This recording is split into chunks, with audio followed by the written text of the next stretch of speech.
You are listening to the Beyond the High Road podcast with Shelby Milford, episode number 56. Stay tuned. Welcome to Beyond the High Road.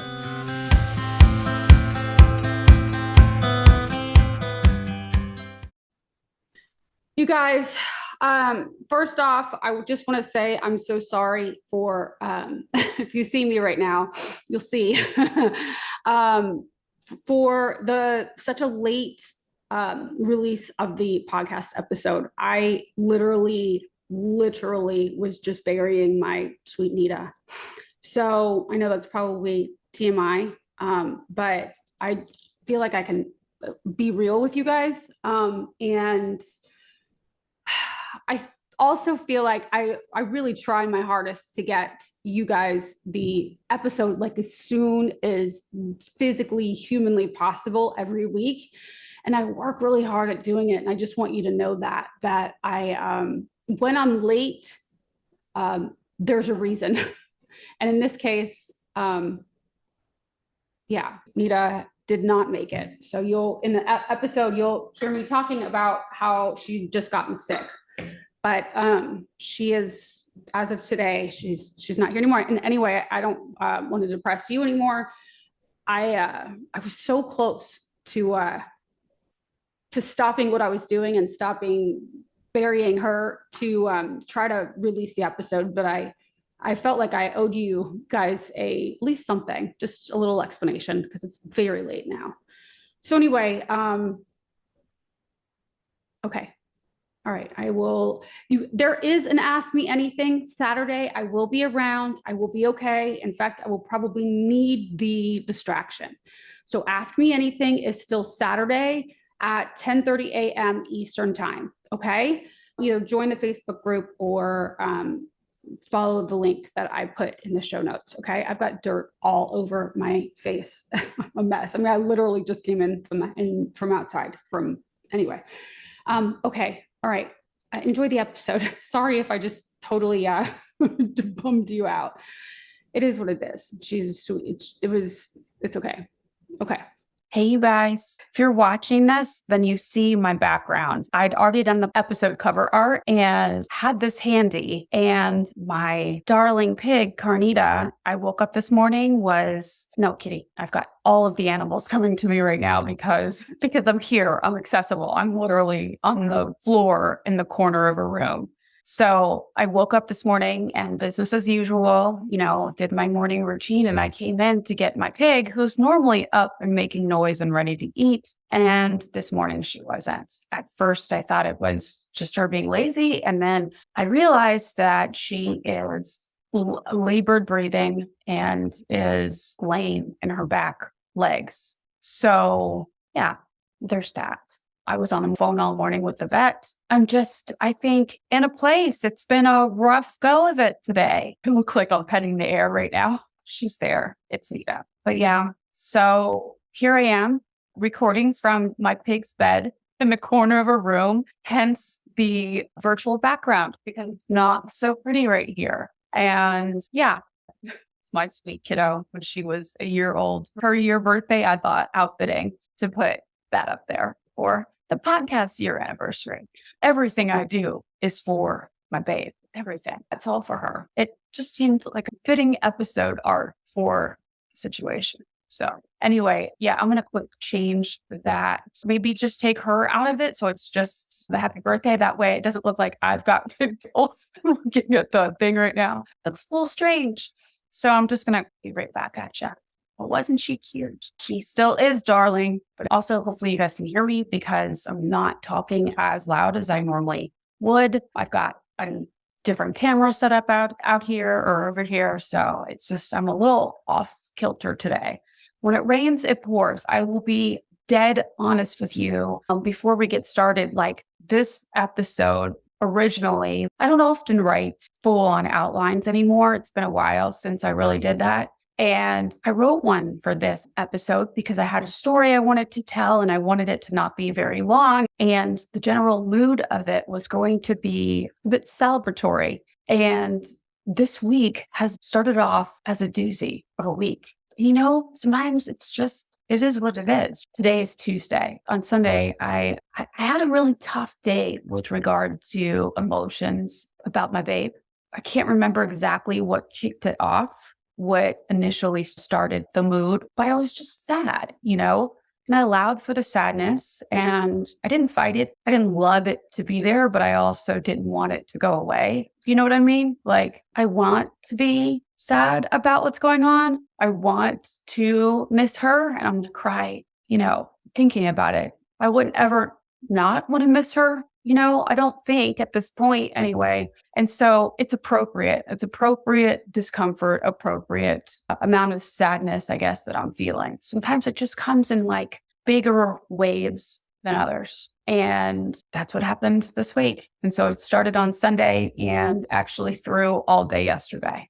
And it's been a while since it's been that long of a wave. I think it probably added to my emotion when yesterday my plan was all along to look for Drew her first birthday pictures and find one for the episode art. And looking through old photos, that always sort of does it to all of us. So along with missing my babe, I haven't spoken to her. Last month, she wrote the night before the first Zoom visit in October, asking to have the entire month off. She wrote it to the supervisor. So anyway, I haven't seen her either. So basically my message here is I go through the same hardships that I think that you guys do. Life throws punches all the time. And it's what you do with it. I think it's really important to remember that. Well, let me just start by saying, so this week's topic is the top 10 things that I've learned since beginning my healing. There was 10, and I guess I'll just add an 11th, and that one is that you roll with the punches. Things do happen. Life happens, and it doesn't stop. I wish I could say that life, all of a sudden, you'll get, this is what we always think about, when we're in the darkest places. We look at other people and we think, look at their life. It looks so easy. Oh, they've got it made. Oh, at least they have blah, blah, blah. When I get there, then things will be easy. And I just want to offer to you that it's not true. That life is always going to hand you good and bad. And it's what you want to see. Sometimes there's no way but to see the challenges. And I know that you know that part very well. So depending on where you are in your healing, maybe you've already begun to see and feel the joyous moments following alienation, and maybe you haven't. Just know that if you are at the lowest point thus far, that it does get better, but it gets better because of the perspective that you choose. That is everything. Because it can always get worse. It just depends on how you're thinking in your mind. There has been no shift in my custody situation. Partly, I take responsibility because I have not actively pursued, going back to court and do all those things. But there's been no change in the custody situation, and life has gotten better. So I used to always think that the only way things can get better and the only way that I'll find happiness is if my daughter comes back home. And I just want to offer that it doesn't have to be that way. Not to say that I wouldn't be and you wouldn't be elated if your children came home to you. And for me too, I would forget many things. In fact, I would drop everything to have my daughter home with me. But that isn't the only way for you to find joy. Believe it or not, there's a balance that you can create for yourself that enables you to find serendipity, find joy, meaning, purpose. So let's get into the planned content for today. Sometimes, I don't know, it's like I quickly forget little things. I looked down at my outline and there it was in black and white. Earlier, I'd said I don't even know what started the whole going down memory lane. And I have it written down right here. It's the first paragraph in the outline for the Healing and Reinvention program. I'm adding a feature, and that feature is a private podcast. While I was uploading the first episode this weekend, I was trying to locate the audio file on my desktop, and it ended up being in a folder with about 10 other audio files. And these audio files were, I didn't know it at the time when I was opening them the other day, but they happened to be all from a chunk of time back in 2015 when my daughter had just left and gone to her father's. Back in 2015, I was with that, we'll call him Byron, not my daughter's father, but the other guy, that one that I never have a nickname for. He shall be named Byron. That was still, unfortunately, going strong. In fact, earlier that year, the very end of January, I married Byron. And we did it down in the Florida Keys. And then from there, left family and friends and went into the Caribbean and did our honeymoon. And upon return, I got my kiddo from school, had her for that night. And then the next morning, I dropped her off to school and would have her for the rest of the week. When I dropped her off to school after being gone for roughly 3 weeks, I was checking my voicemail messages on the way home. And one of the messages I'd received was from a few days before from the local children's hospital. And it was a nurse requesting that I bring my daughter in for some pre-procedure blood work. And I was like, what are you talking about? Because I had scheduled no procedure for her. And so when I called her back and found out that my daughter was scheduled for an elective surgery that I did not know anything about while I was gone. So when my daughter was born, I had an emergency C-section. And so if you guys know, if you've been in the room for dads, or if you, as a mom, if you had a C-section or no, until they bring the baby around to you, you can't see your baby being delivered because there's that sheet right there to cover you, right? And so my daughter was immediately taken. She had like a cough, right? Immediately taken to the NICU for just a very short period of time, just to make sure she was okay. And so she was. And so I didn't see her for the first hour. And it was like the most painful, long stretch of time. They bring her to me. She's this beautiful baby with a head of hair. And she was just perfect, right? One of the first things, there was 2 things that her father said to me right at her birth. One of them was, let's give her your middle name, which I thought was very sweet. It was endearing. And of course we did that. And the other thing that he said was, we can get that removed. And he was pointing to a beautiful birthmark on her knee. And it, as an infant, it was large. That time, I don't know, when she was around 8, it was around 2 inches long. And it was almost flat to the surface of her skin. I had a very good friend while I lived in Austin. I mean, he's still a dear friend of mine who was a dermatologist. And in fact, we would go out to lunch at least once a month. And each time we went, he would always give her and I really body checks, right? And make sure we were good. So he was always checking her knee to make sure that it wasn't anything to worry about, right? And it wasn't. Long story short is that this is what the procedure was for, I found out. And I was livid, of course, but at the same time, I had been through previous situations where I would act to protect her, my daughter, and things got very volatile, let's say, right? And so I dreaded having to squawk, rock any boat. I really tried to keep everything as status quo, just trucking along without causing any major waves. So I was really annoyed that this came up because for obvious reasons. I got off the phone with the nurse. At first I was totally annoyed. And then I was like, let me call them back. I wanted to make sure I was willing to not put up a fight and just let them do it if the conditions, this procedure was right? If it was not in any way going to be risky, if there were things that I didn't know that he had found out, I was open. And to make a very long story short and not go into all the details, I spoke with the nurse. It was going to be an hour under general anesthesia, not local. And she was going to be out of activities and in a full leg brace, the whole 9, for 5 weeks or so. And so I was like, this is crazy.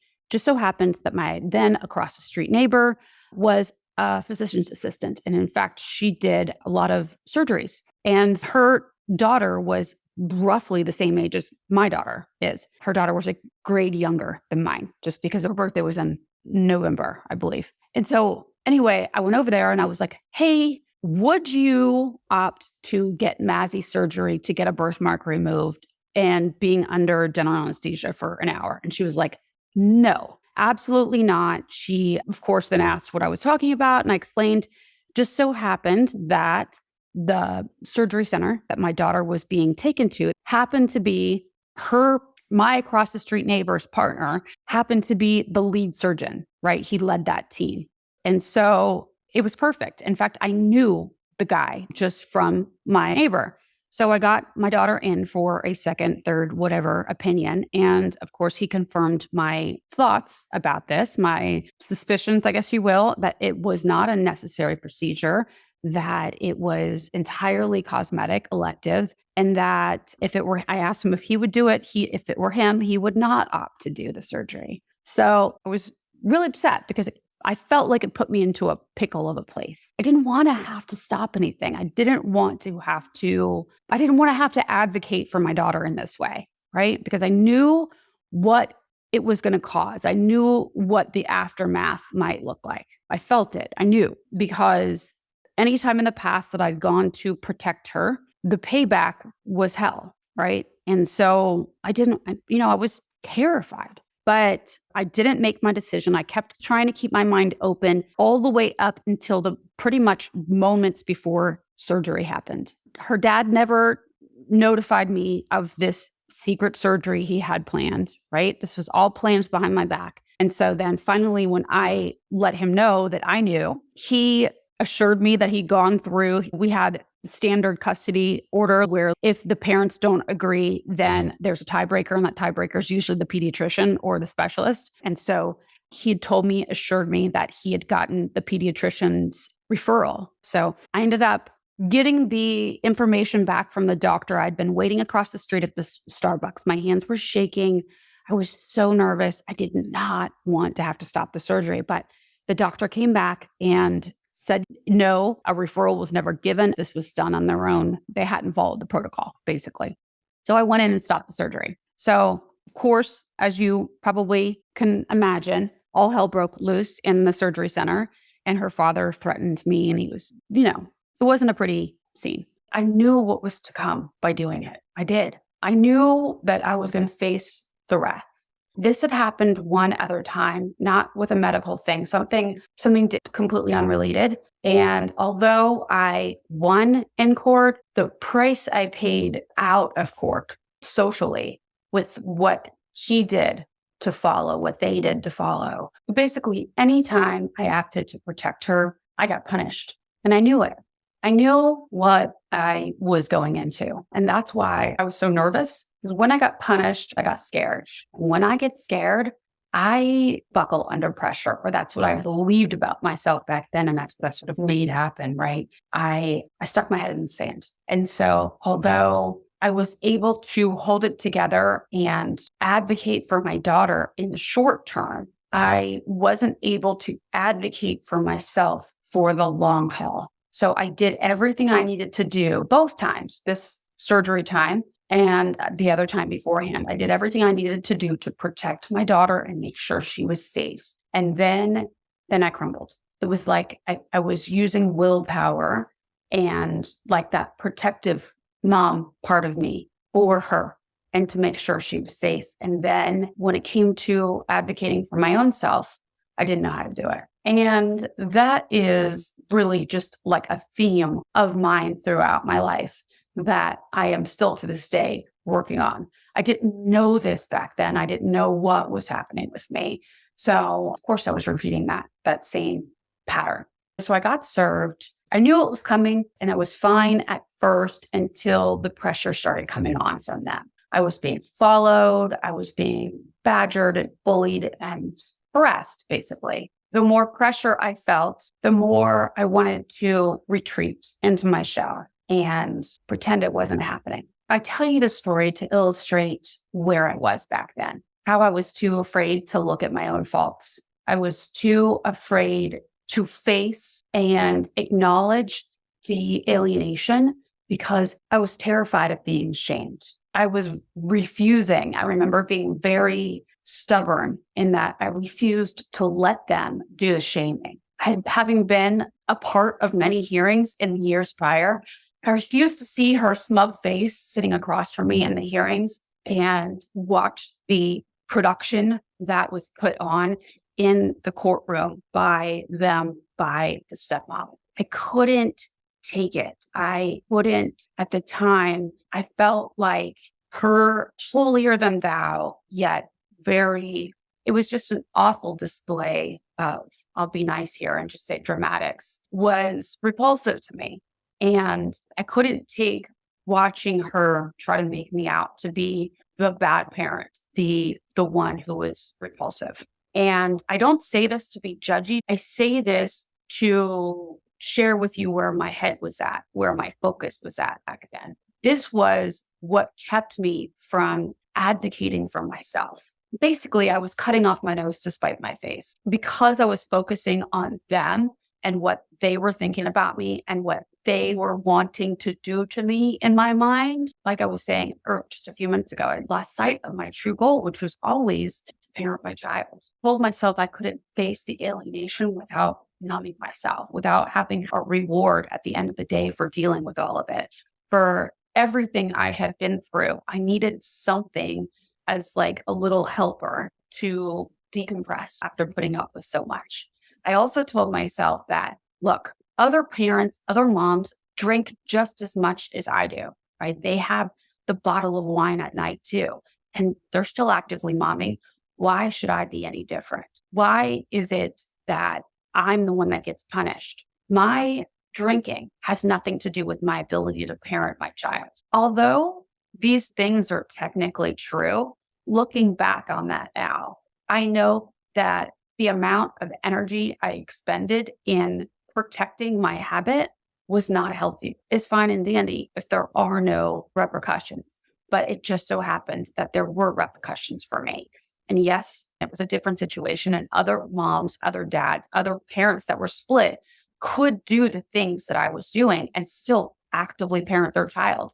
But those parents were not dealing with the same thing I was dealing with. And so to me, though, at the time, it didn't make sense. Why should I be punished for their efforts, their pathology, basically? And I was looking at it wrong. So back to the original thing that I was talking about, what prompted all this, I told myself at the time that no other guy would put up with this kind of baggage, all of the harassment and the bullying and the crap that because of this custody situation, this custody nightmare that I was going through, that I was never going to be able to find anybody better than who I was currently with. I just remember always thinking, like, who would volunteer or sign on to be a part of this hell? Because I was living, it was like my own personal hell. And I know that you guys know that really well too. So instead, I remained with the abusive guy that would soon be the demise of my relationship with my daughter.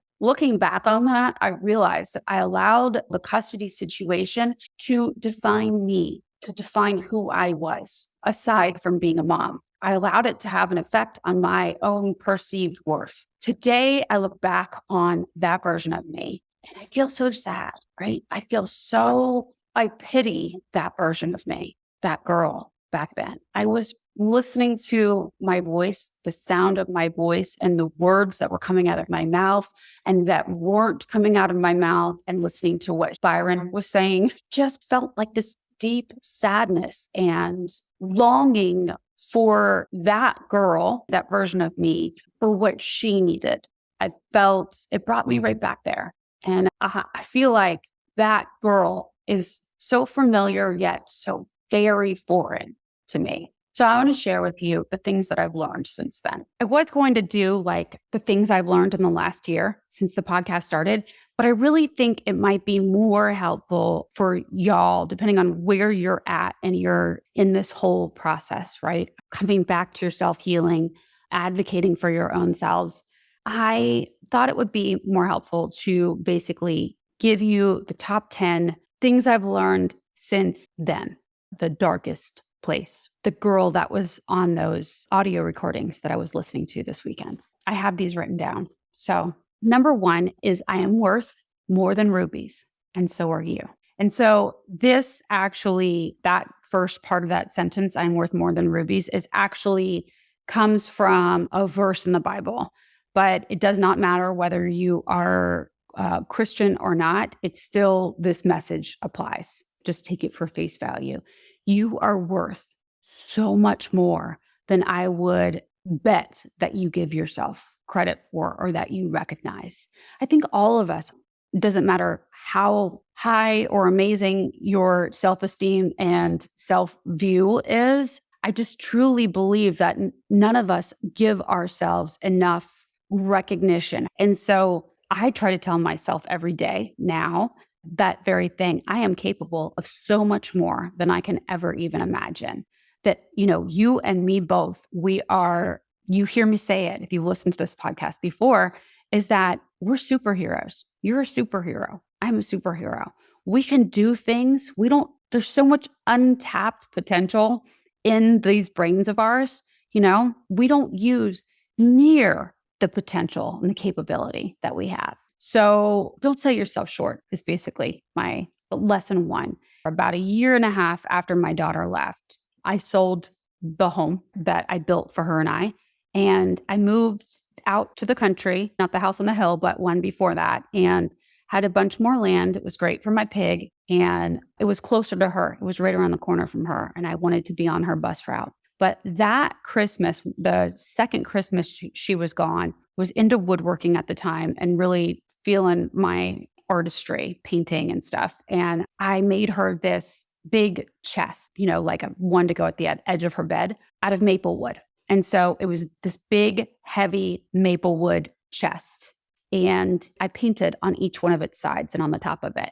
And one of the things that I painted was the scripture basically saying that you are worth more than rubies. As I was doing the artwork for this, I was shaming myself and sort of reprimanding myself for not knowing better, for not leaving Byron earlier, for not knowing how to advocate for myself, following me standing up for her and stopping the surgery.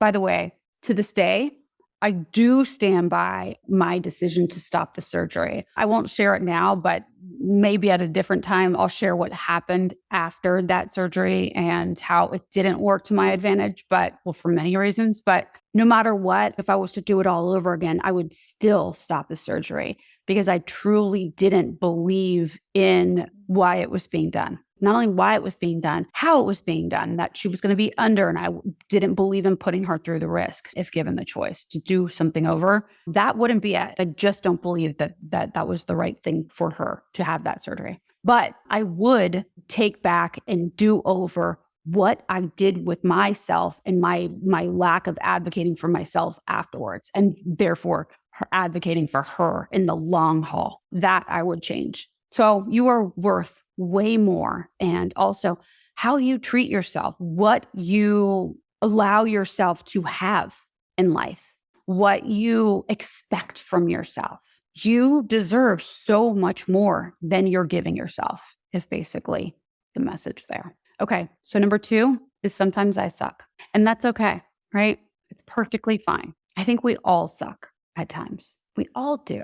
We're human. We're fallible. It's when we're able to embrace the suck that we're able to use the suck to our benefit. Embracing it, not with self-deprecation, but embracing it with humility and dignity, that's when you can start harnessing it, right? And embracing it also allows it, kind of takes the air out of it. So if there are things that you don't like about yourself, for me, I find a lot of relief when I reveal those things to other people, when I don't keep them hidden and shame myself for the things that I don't like. Instead, I use them to sort of empower and just lay it all out on the line for anybody, really. Instead of trying to hide it and trying to make myself somebody that I'm not, that always causes me to act really weird. And I can't say creepy, but kind of like just weird and awkward. And so I prefer just to lay it all down the line. This is who I am.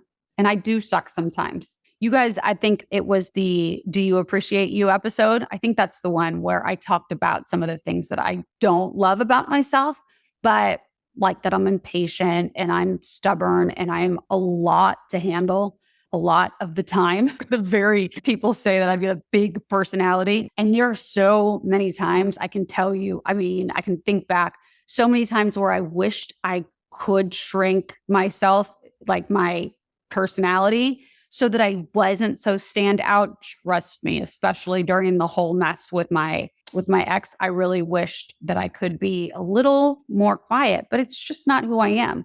Not when I am at my happiest and at my truest self. It's who I am. So I've learned to, for the most part, embrace it. And so those things that you cringe about yourself, instead of cringing, instead of like, oh, I hate that about myself, I challenge you to take a different perspective and find reasons why you love those things about yourself. Because I guarantee you, no matter what, those things that you don't like can turn out to be your greatest assets in the right applications. Okay. So yeah, the third thing I've learned is talking about the issue causes you to have authority over it. And I know that you guys probably have heard this before or know it for yourself, but throughout the last year, I know just how true this is. It used to be that sitting down to just even write out about like doing a thought download or trying to write about what had happened over the course of the years, right, with my daughter's father and even Byron afterwards, when I would sit down and try to write about it just with myself, I would enter into a trauma response after trauma response after trauma response. It was just so activating to even think about. But over this last year, especially for me, I've learned that talking about it, talking about what has happened, has caused me to have authority over it, but also has caused me to settle into it and sort of get some distance from it, right? Because I've created a purpose for it. And so what my hope is that each one of you, no matter how you do it, all in your own ways, find a way to express yourself about what has gone on. You can actually gain a lot of authority over it by doing this. Talking it out is everything. And then number 4 is just because you think it doesn't make it true. Question everything. So maybe you've heard me say this before, but I used to believe that if it occurred in my mind, it was true. It had to be true because my brain thought it. And like this especially applies to like if I had a craving, if the craving happened, if I had this like an urge to have a drink, then I was done for, right? If you've listened to the habits episode, I'm sure one of those habits, any of the habits episodes, you heard me say this, right? And I really truly thought if it occurred to me, I had to believe it. It was true. I had to follow through with whatever it was. Nobody had ever taught me any different. And so one of the biggest lessons I've learned over the last, 6, 7 so years is that that's not true. Just because it occurs to you doesn't make it true. It just means it occurred to you. Sometimes it's just a fleeting thought and I can just let it float on by. I don't have to act on it, right? And so number 5 is just because it's true doesn't mean you have to think it. You hear me say this all the time. If it doesn't serve you, if it's not working for you, then don't continue to think it. It's as simple as that. Something can be true. It can be proved in a court of law. But if it's not working for you in your life and it has no benefit to thinking it, then don't do it. Don't torture yourself. There is no need to create an environment inside your own body, inside your own head where you live of uneasiness or whatever it is that the thought is, if it's not working for you. Okay. Find a thought that moves you to where you want to go.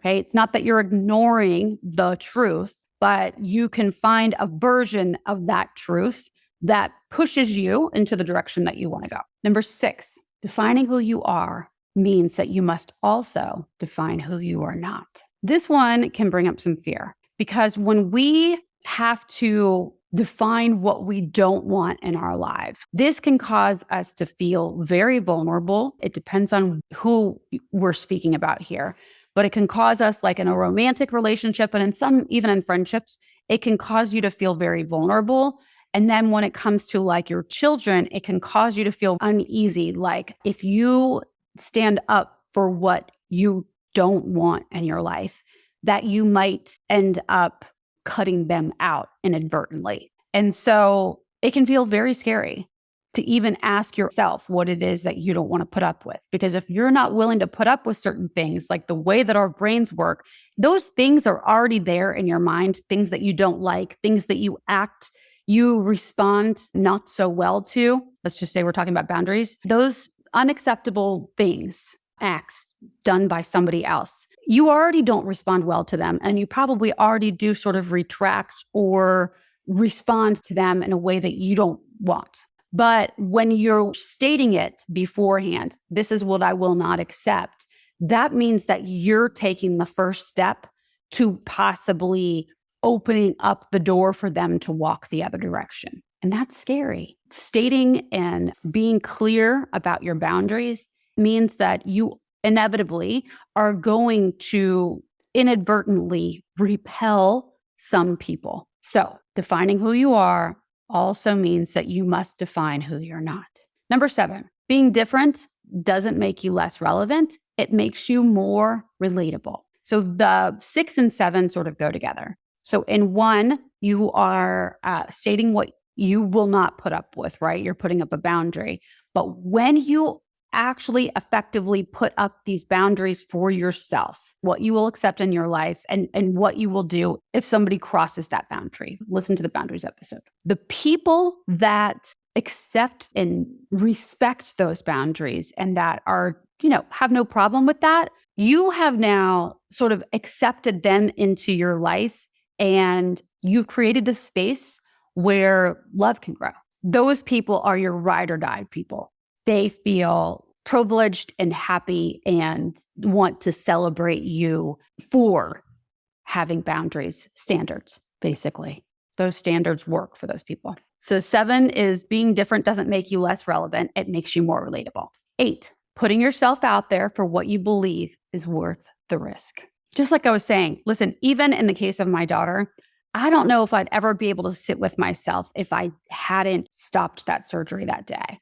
No matter what the repercussions were. And the repercussions were, here I sit, right, without her today. I don't know that I would ever have been able to stop their efforts to alienate, but the direct result of me stopping that surgery was this lawsuit. But to this day, I would regret not stopping that surgery, not advocating for my daughter. Putting myself out there to stand up for what I believe in means everything to me. Even when I was trembling in the moment for taking those steps and doing it. Like I was saying, my regret lies in what I did or didn't do after. I didn't advocate for myself effectively and therefore inadvertently didn't advocate for her in the long run. And that's where my regret lands. But I truly believed and acted on what I believed in by stopping that surgery. So I think putting yourself out there for what you believe is always worth the risk.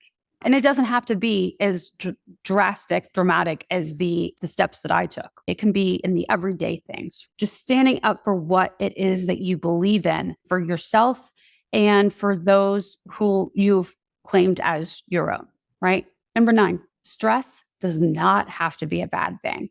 If you've heard that recent stress is enhancing episode, this is what I'm talking about here. Stress is not what causes long-term health. It's what we believe about the stress that causes the long-term health problems, right? If I want to believe, like the other day, I was having a bunch of stress about the car situation. It's coming down to the wire and I haven't yet fully settled on a car. So I was stressed about that. I was not feeling so great about my daughter. I was missing my daughter. And then I have this thing with my pig going on today. So there's been a lot of stress going on in my world. Maybe it's not like the height of alienation kind of stress, but still feels like the hits keep coming this week, right? And so back in the day, I would have made that stress be like, dun, dun, dun. And today I am looking at each one of these little stresses as though these are things that I'm supposed to grow through. So they're like little challenges for me, little obstacles that I am already equipped to complete. I just have to figure out how to do it. And so when I look at each one of these stressors as a challenge as opposed to my demise, then life is so much better. The stress response. Yesterday, I was walking in circles in my house and I was telling myself, you're going to be okay. This is just a challenge. This is just an obstacle you have to get through. And my whole day ended up so much better, right? I wasn't exhausted, by 3:00 in the afternoon. I was fine. Stress does not have to be a bad thing. Each one of the stressors that come to you are there to grow you. Okay.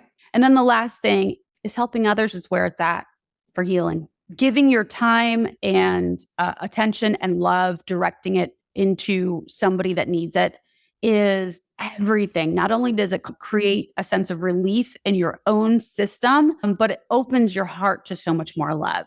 And it distracts you a little bit, even during it. Causes you, and especially if you're helping other people with challenges that you've already been through, then your sense of purpose, feeling necessary, irreplaceable, a sense of your life having meaning always comes from doing service work, no matter what it is, right?